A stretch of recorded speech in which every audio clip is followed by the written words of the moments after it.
And welcome back, guys, to another episode of Katawa Shoujo. In the last part, it seems that we are being forced into joining the student council, most likely. This is what happens. What happens, these two beautiful girls, and you have a heart condition. This is not a good thing. But anyway, let's keep going. Shizune seemed very intrigued by this when Misha signs it to her. The aggressive glint returns to her eyes. That's interesting, Hee-chan. Let's play a game. That's not what I said. How about rich man, poor man, Hee-chan? If you lose, you have to join the student council.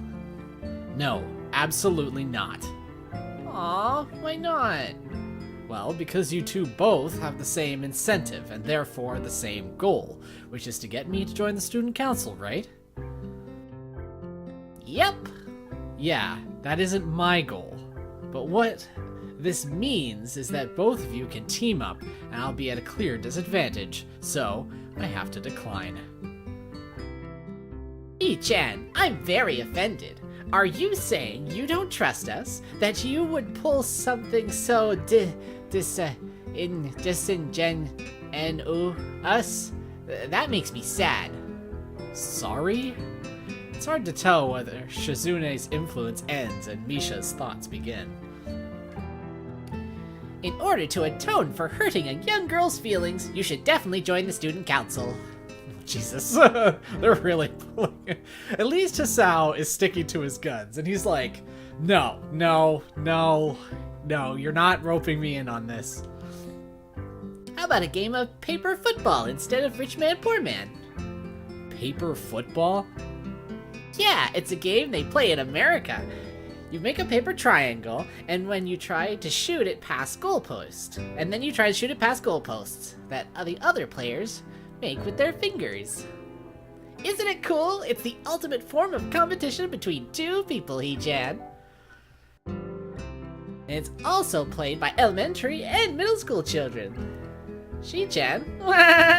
What's that? That means it's a game that really separates the boys from the men. Oh, Jesus. Are they really pulling in my manhood on this? More like the boys from the slightly older boys. Anyway, I'm not going to play that either. Just the fact that you know about it means you're probably surprisingly good at it. Yeah, that's true. How do you know, Hee-chan? Shizune frowns at Misha, telling me that she's probably wasn't supposed to admit that so readily. Yeah, I'm fairly sure Shizune can read lips. Though they have sort of mentioned that Misha sort of like haphazardly like signs everything in the conversation. So maybe, but I wouldn't be surprised if Shizune can't read lips. I wouldn't say that I'm happy with their attempts to get me into the student council, but I am a little curious about what the student council does here. I've never been on one before, or even known anybody who was a member, so it interests me. I also kind of like Shizune and Misha, so maybe it wouldn't be so bad. Okay, Hee-chan, how about Risk, the game of world domination? I don't know what that is. It's really fun, Hee-chan. You fight for control of the world with armies and everything. Sounds like Shizune would be good at that. If you want to play, we can after school. Uh-oh. Ah, really, Shi-chan? We can play just for fun, Hee-chan. Shi-chan hasn't played it in a long time, so if you want to, there's no strings attached. Yeah, right. Yeah, frickin' right. I'm sorry, but there is always strings attached. She's already talked about competition, like, multiple times. We're gonna get screwed. And he's just gonna follow right into it. Well, okay. Okay. Perfect. We'll see you after school in the student council room, then, Hee-chan. Wait, why there? Because that's where we keep the game. Oh, Jesus. I grimace to tell them how much I do not like this, but it's more for show than anything. So in the end, I agree, but only after getting Shizune to acknowledge that I don't mean anything that I don't mean anything concrete just by accepting to take a look and play a game with her. Lunch ends, and we go back to class. During afternoon classes, the long-haired girl comes back and sits down in her seat without a word. Again, no one seems to notice, or if they do, no one says anything. I want to ask Misha about it, but I don't want to be nosy. After school, Shizune and Misha quickly find me by the first floor lobby and latch onto me, covering each flank in case I might try to escape. I feel a little offended, but I've been considering it. Nevertheless, which is my favorite word, by the way, just throwing out there. 3 words mushed into one. It's great. Nevertheless. I'm a bit disturbed that enough people have made a break for it in the past, that they are on their guard. What's with the escort? This doesn't make me feel very comfortable. In fact, it makes me feel like a dangerous prisoner being transported to his cell. What's wrong, Hee-chan? That's right. We're just going to go play a game of Risk, remember? Yeah, the fact that the game is called Risk is like the biggest key to this. It sounds as if I'm risking my life here. I don't know, Misha. This all seems a little sinister to me. I start thinking that when we sit down to play the game, they'll tie me down and torture me until I agree to join the student council. Well, that's highly unlikely, but still, for some reason, it just seems like it would be so plausible. Oh, Jesus. Are we supposed to be like... I don't know. Is that foreshadowing? That kind of felt like foreshadowing. Whatever. Getting to the student council room is as simple as turning 2 corners from where we started. What? That's it? This makes you guys being so on top of me seem a little silly. That's not true, Hee-chan. Shi-chan says that when their life is threatened, people have shown the capability to pull off superhuman bursts of speed. Life threatening? Her expression unchanging, Misha signs something amusedly to Shizune, who makes a baffling face and puts her hand behind her back, looking pleased with herself. Oh, Jesus Christ. I'm actually starting to wonder whose personality is who. Like, Misha is obviously bubbly and everything like that, and Shizune has some of it, but, like, is that being translated through Misha? Because clearly I don't think she's a sun. What would you categorize her as? Because that's not really tsundere. It's more like actually I don't know. It's been a long time that I've like looked up the dares. Now that I'm like actually pondering it while I take a sip of my Coke Zero.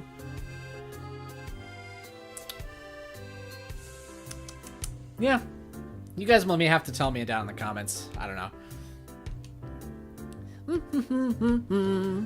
Misha feigns deafness and hums cheerily. Stop that. I know you heard me. You have no excuse, unlike Shizune. Shizune opens the door to the student council room. It's a very plain, sparsely decorated room, although it is quite large, maybe even a little larger than a classroom. There's a big table in the center, surrounded by chairs and a smaller desk, prominently placed in the back that I assume is Shizune's. There are a few regular desks and chairs stacked to one side as well. Extras, perhaps? Aside from the table and chairs, the room doesn't have much else to offer. Just a couple of filing cabinets and bookshelves stacked with old-school records and documents. Not much else. In fact, nothing else. This is a pretty bleak room. They could at least put a potted plant in here or something, but the most noticeable thing that this room doesn't have is other people. Are we early? No. What do you mean no? Does it mean no one else is coming today? Yeah, that's right. Oh god, they're the only people on the student council. This is wonderful. Excellent. I'm going to die. This is gonna turn into a horror game, isn't it? Oh, jeez. Before I manage to ask why that's the case, Shizune claps her hands together very energetically. Hee-chan, let's play Risk. Come on, you promised, didn't you? You have to. Okay. Do you want to know the rules? We can explain to you why he set everything up. While Misha is talking, Shizune takes out what looks like a board game from behind one of the filing cabinets and throws it on the table. Actually, this looks kind of interesting. After Misha spends a little too long, for her liking, running through the basics with a somewhat vague and confusing tutorial, Shizune cuts in and declares the game has started with a decisive motion, slicing her arm through the air. Shizune's aggressiveness is rubbing off onto me.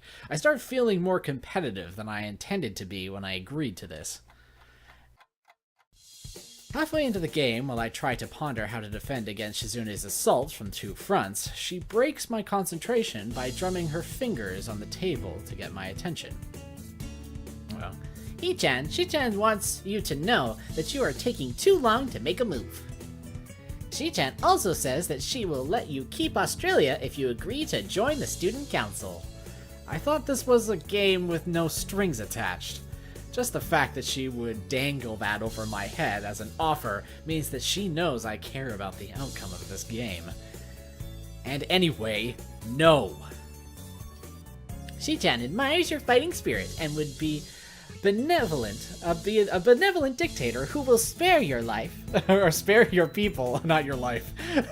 I'm reading too much into it before it's gone to the way of Crazy Town. Spare your people if you agree to join the student council. You're so competitive, Shizune. She seems to take that as a compliment. I would expect the student council president to be a little more, magnanimous. Magnanimous? She doesn't seem to know what the word means or how it's signed, so she pulls out a piece of paper and writes it for Shizune, who in return signs it back to Misha. Okay, so Shizune can't read lips then? I guess like if you actually really try to read someone's lips, it's actually pretty difficult. So, but you think, I don't know, I feel like they're playing this up. She's gotta be able to do it, because like I didn't learn a lot about her deafness, so I don't know how long she's been deaf.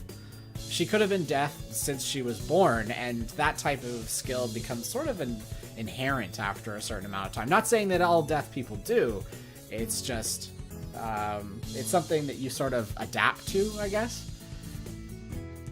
Misha presses her index fingers against her temples as if trying to physically imprint the word into her memory. Suddenly, Shizune bursts into a flurry of gestures. Misha looks daunted by the pace of her heating signing. Wait, please slow down, Shi-chan. Shi-chan says you're going to lose. Tell her I will crush her world empire with my rebellion. Okay. Uh-oh. Kitty face. Oh, Jesus. Now we're done. Those eyes of hers shine with childlike mischief. She says you have no choice if you keep playing like this. No, you don't. She has a point. Attack aggressively. It's a trap. It's smarter to play defensively here. It's a trap. Oh, God. What? How? How do I choose? Do I be aggressive or all-out attack? No, that's she. God, I bet you both of these outcomes I lose. I'm gonna just throw that out there right now. Both of these outcomes I probably lose. So, I mean, I've already lost Australia. I can't unless I join the student council. You know what? I'm actually gonna take her advice. She'd be the type of person that she would try to trick me, but at the same time, you know, it could actually be right. She's either really mocking me or trying to trick me. I have nothing else to lose, though, so I might as well try something different. Maybe if I spread out my forces and try to control more territories, I can regroup the advantage, or recoup the advantage. Shizune seems to focus on conquering whole nations, so maybe I can sacrifice my hold on continents to gain more smaller countries. It's worth a shot. A few turns later, end up losing the game anyway. Wop wop. No, bow. Shizune adjusts her glasses victoriously and allows herself to tentatively pump a fist in the air in celebration. I win, yay! There's no need to translate that. It was pretty clear. Don't look so sad, Hee-chan. You were really giving it your best, and that's what I thought. Sometimes your best just isn't good enough, though. If anyone knows that, it's me. You did very well for someone who has just learned how to play today. Aw, that's nice. Hee-chan, you attacked Iceland and North America at the same time. That's a very daring move. Shi-chan is impressed. Uh-huh. The mark of a great people is that they are daring and that they can follow through. You're already halfway there. Isn't that great, Hee-chan? I guess I'm daring. I just can't follow through. Is that what she's fucking saying? Jesus! My character, my chest. I'm taking the shots. That isn't enough, though. Just potential isn't enough. There is no point to potential if you don't take the first step, and there is no point to that if you don't keep going. I want to see more. What? You're right, Shi-chan, but that's so demanding. Huh? What? Shizune leans forward suddenly, looking a lot less playful and more like the serious person I expected her to be from the start. Hee-chan, would you like to join the student council? She really doesn't waste any time, does she? But it's only my second day of school, so I'm hesitant about committing to something so early. I haven't even taken a look at any other clubs yet. But spending time with Shizune and Misha doesn't seem like something I would hate. I still need more time to think about it before I decide for sure. Maybe, I'll get back to you on it. Oh. Okay, Hee-chan, but I hope you're not just saying that so we don't feel bad. No, really. Really? Hee-chan, if you're going to say that, you're saying that it is definitely the truth, and that there can't be any mistaking it. I know. I guess I should have my revenge for losing, at the very least. Oh, Jesus. Oh my god. I think I'm gonna love that face about her, but at the same time, there's a lot of things that could go wrong when it comes to that type of face. Shizune smiles at that in a mischievous way that feels like twisting the knife in the wound of my loss. I take a glance at the clock on the wall and realize I spent far longer playing Risk than I expected. Sorry, I think I have to go. I wanted to go to the library. It's not closed yet, is it? Lily scratches her head and gestures to Misha. How hard can it be to determine whether the library is open? There's a clock right there on the wall. It should be, unless the librarian is absent. I think you're right, Chi-chan. We think the library is open. It's on the second floor. Can't miss it. Do you want us to show you where it is? No, thanks. It's okay. See you tomorrow. Bye-bye. You know, to be honest, they seem like fairly nice people. Very nice girls. Clearly, I don't know yet how far the rabbit hole goes down. But we'll see. The second floor hallway is a carbon copy of the third floor one. Wide, of course, and plain, like only hallways can be. The problem is that the library's whereabouts are not as easily determined as one would think. The classrooms are marked with signs stating which class they belong to, but then there is a plethora of other unmarked rooms. Is the library one of them, or is it just somewhere down the hallway? I bet on the latter and chose my direction at random. After I turned around the corner, an unmarked door draws my attention because it's not closed. It's not open either, though, just barely ajar so that I can see it's open and nothing else. it would make sense for the library doors to be eventually open, and while this one is not quite that, it's good enough. At the very least, it means that someone is inside, and I can ask for directions, no matter how embarrassing that is. And with that, I will see you guys tomorrow. And we'll open the door tomorrow. Yeah. I'm sorry. I'll just end the video. Stay frosty, guys. Take care.